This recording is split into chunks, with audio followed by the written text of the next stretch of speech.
नमस्कार दोस्तों, मैं मनीष वर्मा आपका सर्वोदय कोचिंग क्लास के ऑफिशियल यूट्यूब चैनल पर स्वागत करता हूं।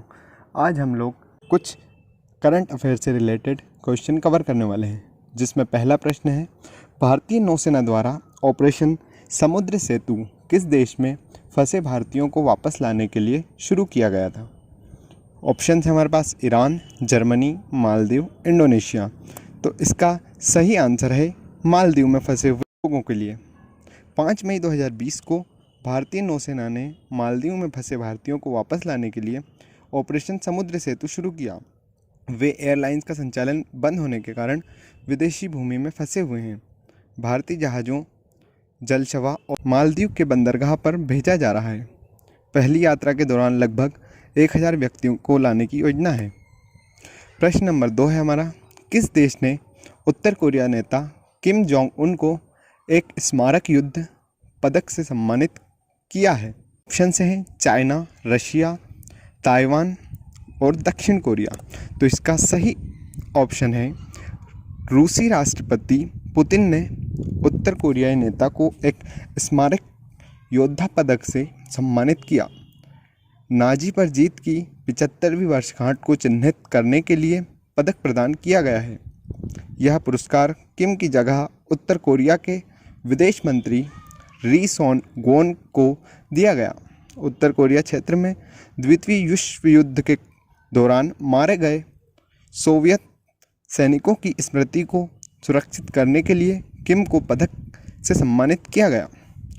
क्वेश्चन नंबर नेक्स्ट है हमारा, विश्व अस्थमा दिवस 2020 का विषय क्या है। ऑप्शन से है इनफ अस्थमा डेथ्स, दूसरा है स्टॉप द स्प्रेड, तीसरा है अस्थमा इज क्यूरेबल या चौथा है नन ऑफ दिस। तो इसका सही आंसर है इनफ अस्थमा डेथ्स। हर साल 5 मई को विश्व अस्थमा दिवस का आयोजन ग्लोबल इनिशिएटिव ऑफ अस्थमा द्वारा किया जाता है। इसका उद्देश्य अस्थमा के बारे में जागरूकता बढ़ाना है। इस वर्ष की थीम इनफ अस्थमा डेथ्स है। विश्व स्वास्थ्य संगठन, राष्ट्रीय स्वास्थ्य संस्थान, राष्ट्रीय हृदय, फेफड़े और रक्त संस्थान के सहयोग से 1993 में अस्थमा के लिए वैश्विक पहल शुरू की गई थी। पहला विश्व अस्थमा दिवस 1998 में 35 से अधिक देशों में मनाया गया था। क्वेश्चन नेक्स्ट है हमारा, लॉस्ट एट होम रिपोर्ट की किस अंतर्राष्ट्रीय संगठन द्वारा जारी की गई है। ऑप्शन से हैं यूनिसेफ, दूसरा है IMF, तीसरा है वर्ल्ड बैंक, चौथा है जर्मन वॉच। इसका सही ऑप्शन है यूनिसेफ। 5 मई 2020 को यूनिसेफ ने लॉस्ट एट होम नामक अपनी रिपोर्ट जारी की। रिपोर्ट आंतरिक रूप से स्थापित बच्चों के जोखिम और चुनौतियों और उनकी सुरक्षा को बताता है। रिपोर्ट के अनुसार 2019 के अंत में संघर्ष और हिंसा के कारण लगभग 46 मिलियन लोग आंतरिक रूप से विस्थापित हो गए थे। उनमें से प्रत्येक 10 में से 4 बच्चे थे, जो कि 19 मिलियन बच्चे हैं। नेक्स्ट क्वेश्चन है हमारा, India SME service platform Bharat में किस वित्तीय संस्थान की एक डिजिटल पहल है। ऑप्शन है रिजर्व बैंक ऑफ इंडिया, दूसरा है वर्ल्ड बैंक, तीसरा है IMF या चौथा है भारतीय लघु उद्योग विकास बैंक। इसका सही आंसर है लखनऊ स्थित भारतीय लघु उद्योग विकास बैंक।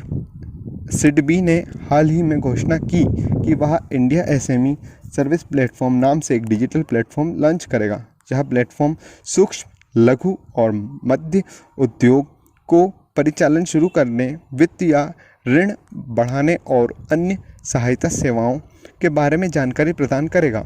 सभी सरकारी योजनाओं का एक डैशबोर्ड भी इस प्लेटफॉर्म में रखा जाएगा।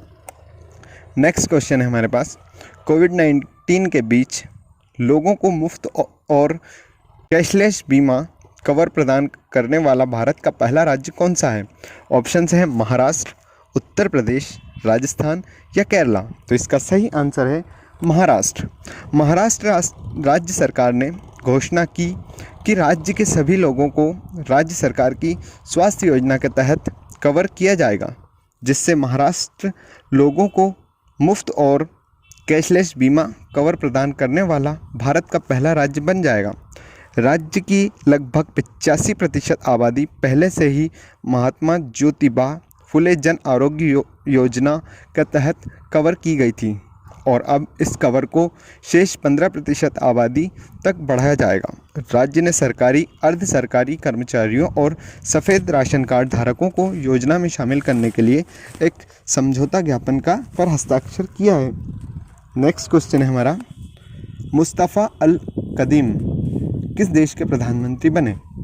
ऑप्शन है हमारे पास ईरान, इराक, उज्बेकिस्तान या अजरबैजान। तो इसका सही ऑप्शन है इराक। नवंबर 2019 में आदेल अब्दुल महदी के इस्तीफे के बाद मुस्तफ़ा अल कदीम को इराक के प्रधानमंत्री के रूप में चुना गया था। 7 मई 2020 को इराक की संसद में मुस्तफ़ा कादिम को इराक के नए प्रधानमंत्री के रूप में चुनने के लिए मतदान किया। नवंबर 2019 में बड़े पैमाने पर सरकार विरोधी प्रदर्शनों के कारण एडेल अब्दुल महदी ने इस्तीफा दे दिया। उसके बाद मुस्तफ़ा को इराक का प्रधानमंत्री बनाया गया।